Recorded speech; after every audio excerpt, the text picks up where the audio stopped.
Hey guys, welcome back to another video of football with Kemi. और इस video में हम लोग डिस्कस करने वाले हैं दो प्लेयर की पूरी प्रोफाइल्स, उनका पूरा कच्चा चिट्टा बेसिकली, क्योंकि वो है मैनचेस्टर यूनाइटेड के ट्रांसफर टारगेट्स। जी हाँ, मैं बात कर रहा हूँ मैथिस कुन्हा की और बायन एम्ब्यूमो की। क्या बोला तूने? हम मालूम है तेरे बाप को मत सिखा। ओके, बायन ब्यूमो की, जो भी है बाबा। तो सबसे पहले बिना टाइम वेस्ट किए मैं वीडियो शुरू करता हूँ और तुम लोग सब्सक्राइब के बटन पे जो फेंक के मारना है मारो। तो सबसे पहला प्लेयर जो हम लेने वाले हैं वो है मैथिस कुन्हा, जिसको मैनचेस्टर यूनाइटेड ने ऑलरेडी साइन कर लिया है। हम देखने वाले इस प्लेयर की हिस्ट्री क्या है, इससे पहले इस प्लेयर ने कहाँ खेला है, ये प्लेयर कैसा खेलता है, कौन सी पोजीशन खेलता है और मैनचेस्टर यूनाइटेड में इसका रोल क्या हो सकता है। तो कुन्हा जो है एक ब्राजीलियन फॉरवर्ड है जो कि 26 साल के है। जी हाँ, 26 और मैं 24 का हो गया हूँ। तुम्हें शर्म है? कुछ शर्म आया है? तुम्हें शर्म है? अगर कुन्हा के करियर ओवरव्यू की बात किया जाए तो कुन्हा ने प्रोफेशनल फुटबॉल खेलना शुरू किया था स्विस क्लब सायोन से, जहां पे उन्होंने 29 अपीयरेंस में 10 गोल मारे थे। अब देखो यार, तुम्हारे लिए 29 अपीयरेंस में 10 गोल तो बहुत कम बात होती है, बट एक 18 साल के बच्चे के लिए जिसने अभी अभी नया फुटबॉल खेलना शुरू किया है, वो एक बहुत बड़ी बात है। उसके बाद वहां से उनका ट्रांसफर होता है आरबी लीप्जिग में। लीप्जिग में उन्हें खेलने का इतना ज्यादा मौका मिलता नहीं है, बट वो कुछ बहुत अच्छे गोल मारते हैं वहां पे। एक पुस्कास कंटेंडर भी उन्होंने मारा था वहां पे, जहाँ पे वो सिलेक्ट हुए थे फीफा पुस्कास अवार्ड में। विनर नहीं थे बट सिलेक्ट तो हुए थे। उसके बाद आरबी लीप्जिग उन्हें बेच देती है हर्चा बर्लिन को। बर्लिन में भी वो 7 गोल 8 गोल कुछ मारते हैं और वहां पर भी वो इतना अपना टैलेंट बता नहीं पाते। बट फिर उन्हें एटलेटिको मैड्रिड खरीद के लाती है 2021-22 में 30 मिलियन पाउंड्स के लिए। और गेस व्हाट, वो एटलेटिको मैड्रिड में भी इतना अपना टैलेंट अपने आप को प्रूव नहीं कर पाते हैं। अटैकिंग ऑप्शंस में वो डियागो सिमियोने के वन ऑफ द फेवरेट्स थे, बट वो उतना अपने आप को प्रूव नहीं कर पाते, इसलिए एटलेटिको मैड्रिड उन्हें लोन पर भेज देती है वुल्व्स को, यानी कि वुल्वरहैम्पटन को, जो कि प्रीमियर लीग का एक क्लब है। फिर वुल्वरहैम्पटन वुल्व्स एफसी में वो अपने आप को बहुत अच्छा अटैकर के तौर पे प्रूव करते हैं। 90 अपीयरेंस में 53 गोल मारते हैं और असिस्ट भी देते हैं। उसके बाद उनके कॉन्ट्रैक्ट डिटेल्स की अगर हम लोग बात कर ले तो भैया मैनचेस्टर यूनाइटेड 62.5 मिलियन का उनका रिलीज क्लॉज भर के उनको ला रही है मैनचेस्टर यूनाइटेड में। 5 इयर्स का उनको कॉन्ट्रैक्ट दिया है, प्लस 1 ईयर ऑप्शनल है एक्सटेंड करने के लिए। अब आते हैं हम लोग हमारी मेन बात पे, उनकी प्लेइंग स्टाइल पे, कि मैनचेस्टर यूनाइटेड में उनका क्या काम है और उन्हें क्यों लाया जा रहा है और वो खेलते किस तरीके से है। अब भैया जहां पे कुन्हा की प्लेइंग स्टाइल की बात आती है तो सबसे पहला जो फैक्टर आता है वो आता है उनकी वर्सेटैलिटी। मैं आपको बता दूं कि ये बंदा विंगर भी खेल सकता है, स्ट्राइकर भी खेल सकता है और सेकंड स्ट्राइकर भी खेल सकता है। तो इससे ही आपको समझ में आ रहा होगा कि मैनचेस्टर यूनाइटेड ने इनको क्यों साइन किया होगा, बिकॉज ऑफ हिज वर्सेटैलिटी। क्या ये विंग पर भी मदद कर सकते हैं, ये एज अ स्ट्राइकर के तौर पे भी उन्हें मदद कर सकते हैं, और कभी कभार तो मैंने इन्हें अटैकिंग मिडफील्डर के रोल में भी कभी कभार खेलते हुए देखा है। अभी मैं रिसेंटली इनकी क्लिप्स देख रहा था यार, और ओके सीरियस मत लेना, but there is a hint of Benzema in it. मतलब मैं बेंजेमा से कंपेयर नहीं कर रहा हूं, मैं ये नहीं बोल रहा हूं कि भाई बंदा बेंजेमा है, मैं ये बोल रहा हूं कि मैंने उनकी प्लेइंग स्टाइल में एक बेंजेमा की हिंट देखी। मतलब कैसा, मैं समझाता हूं।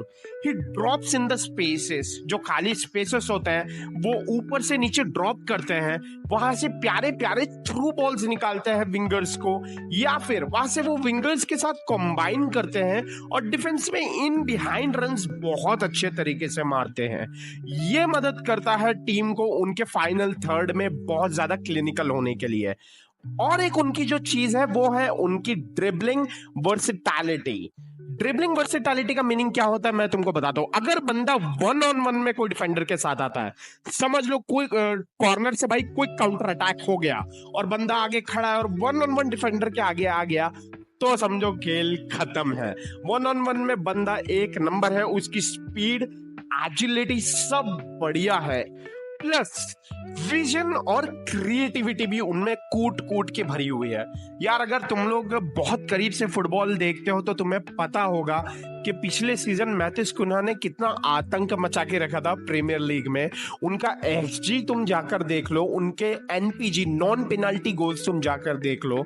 बंदा आउट ऑफ द बॉक्स से भी शूट लेकर गोल्स मार सकता है, इन द बॉक्स से भी मार सकता है, इन बिहाइंड रन्स भी मार सकता है, असिस्ट भी दे सकता है, वो प्यारे प्यारे through balls between the lines वो भी निकाल सकता है। हमारे दूसरे प्लेयर की तरफ ब्रायन ब्यूमो पे देखो यार, मैं तुमको बताता हूँ, ये जो दोनों प्लेयर है ना, इनकी प्रोफाइल बहुत मिलती जुलती है। मैंने कंपेयर करके देखा है, मैं आपको चार्ट भी दिखाऊंगा एक वीडियो के आखिरी में कि किस तरीके से ये दोनों प्लेयर्स की प्रोफाइल थोड़ी सी मिलती जुलती है एक जगह पर। दोनों भी बहुत वर्सेटाइल अटैकर्स है और दोनों भी बहुत ज्यादा अच्छा फुटबॉल खेलते हैं। ब्यूमो की कॉन्ट्रैक्ट डिटेल्स अभी तक सामने नहीं आई है, क्योंकि अभी तो उन्होंने डिसीजन लिया है न्यूकासल यूनाइटेड के ऊपर मैनचेस्टर यूनाइटेड को चुनने का। जी हाँ, न्यूकासल यूनाइटेड ब्यूमो के लिए जाने वाले थे, but Mbeumo had clear in his mind कि वो मैनचेस्टर यूनाइटेड ज्वाइन करेंगे। फैब्रिज़ियो रोमानो ने भी इस पे पोस्ट डाल दिए, आप लोग जाके देख सकते हैं। तो कॉन्ट्रैक्ट डिटेल्स अभी उनके सामने नहीं आया है। बाकी मैं प्लेयर प्रोफाइल की बात करूं तो वो लेफ्ट फुटेड कैमरूनियन फॉरवर्ड है। जी हाँ, बंदा कैमरून से बिलोंग करता है और स्ट्रॉन्ग फुट लेफ्ट फुट है। वैसे बहुत दोनों फुट से मैंने उनको गोल्स मारते देखा है, बट ओके, लेफ्ट फुट उनका स्ट्रॉन्ग फुट है। वहीं पर हम कुन्हा की बात करें तो वो राइट फुटेड थे, अगर आपको याद होगा तो बेसिकली एक लेफ्ट फुट एक राइट फुट। तुम समझ पा रहे हो ना मैनचेस्टर यूनाइटेड क्या करना चाह रही है? समझ रहे हो ना? इससे ही समझ में आ रहा है कि मैनचेस्टर यूनाइटेड क्या करना चाह रही है। ये दोनों को यूनाइटेड ने इसलिए साइन किया कि भैया ये बंदा कुछ नहीं कर पाया। अगर ये बंदा कुछ कर रहा था, अभी ये दोनों साइनिंग शायद ही हो रही होती। जैसे कि मैंने पहले कहा, ब्यूमो का जो प्लेइंग स्टाइल है वो कुन्हा से बहुत ज्यादा मिलता जुलता है। भले ही आप इंटेलिजेंस और विजन की बात कर लो या आप ड्रिबलिंग की बात कर लो, ड्रिबलिंग में भी 1-on-1 ये बहुत आगे है। हालांकि नॉन PG गोल्स मतलब नॉन पेनाल्टी गोल्स इनके बहुत है प्रीमियर लीग में, इनके ज्यादा है। फिनिशिंग में मैं इनको एक स्टेप आगे रखूंगा कुन्हा से, कॉज ये पोटेंशियली तो फुल फॉरवर्ड नहीं खेलते हैं। ये अपने आप को जिस तरह की टीम ढाली हुई है उसके हिसाब से डाल सकते हैं, फॉर्मेशन के हिसाब से ये बंदा खेल सकता है। वर्सेटैलिटी वही जो कुन्हा के पास है, विंगर भी, स्ट्राइकर भी और अटैकिंग मिडफील्डर भी। मतलब क्या करना चाह रहे हो यार? ये सब तो कोई प्लेयर का याद नहीं आ रहा तुमको, ये सब क्वालिटीज देख के? जी हाँ, ब्रूनो फर्नांडिस। देखो यार, मैं ये नहीं कह रहा कि ब्रूनो छोड़ के जाएगा। अभी ये वीडियो बन रही है, अभी तक के तो हालात वैसे लग रहे हैं। क्या पता ये वीडियो बनने तक के ब्रूनो की न्यूज आ जाए कि ब्रूनो स्टे कर रहा है या ब्रूनो चला जाएगा। ये दोनों एज अ नंबर 10 का रोल निभा सकते हैं अगर इनके आगे और एक अच्छा स्ट्राइकर आया तो, या फिर ये दोनों अगर दो स्ट्राइकर के सिस्टम में रूबन अमोरियम जाना चाह रहे हैं तो ये दोनों को भी एज अ स्ट्राइकर खिला सकते हैं। और अगर ब्रूनो स्टे कर रहा है तो ब्रूनो इनके पीछे खेलेंगे एज अ अटैकिंग मिडफील्डर।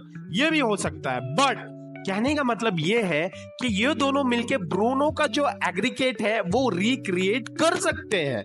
जो ब्रूनो फर्नांडिस करता है वो कुन्हा और ब्यूमो मिलकर कर सकते हैं। इसकी ड्रिबलिंग अच्छी है, इसका भी विजन अच्छा है, इसकी फिनिशिंग अच्छी है, 1-on-1 में ये भी बंदा अच्छा है। बट मेनली ये कहां आगे निकलता है कुन्हा से? ये बंदा आगे निकलता है स्पीड में। भैया इसकी स्पीड हो, अगर काउंटर अटैक हो गया, मैं बता रहा हूं, और आगे ब्यूमो खड़ा है तो डिफेंडर को भैया एकदम सतर्क रहना है, क्योंकि ये इसकी पेस इतनी है कि ये आउटपेस कर देता है डिफेंडर्स को, इजीली आउटपेस कर देता है। एक और जगह जहां पे कुन्हा से ब्यूमो आगे निकलते हैं वो है फाइनल थर्ड में। ब्यूमो को डिस्पोजेस करना बहुत ज्यादा मुश्किल है, उनसे पोजेशन छीनना बहुत ज्यादा मुश्किल है। ब्यूमो बहुत आसानी से डिस्पोजेस नहीं होते फाइनल थर्ड में, और इसीलिए ब्रेंटफोर्ड इतना आगे है भैया गोल स्कोरिंग में, क्योंकि कोई ब्यूमो को डिस्पोजेस कर ही नहीं पाता। ब्यूमो के 48 गोल इन्वॉल्वमेंट्स है 104 अपीयरेंस में ब्रेंटफोर्ड के लिए, जो कि बहुत अच्छा स्टैट है मेरे हिसाब से। 48 गोल इन्वॉल्वमेंट्स बहुत होते हैं मेरे भाई, और पिछले साल भी प्रीमियर लीग में बंदे ने आग मूद के रखी थी एकदम पूरा उसमें।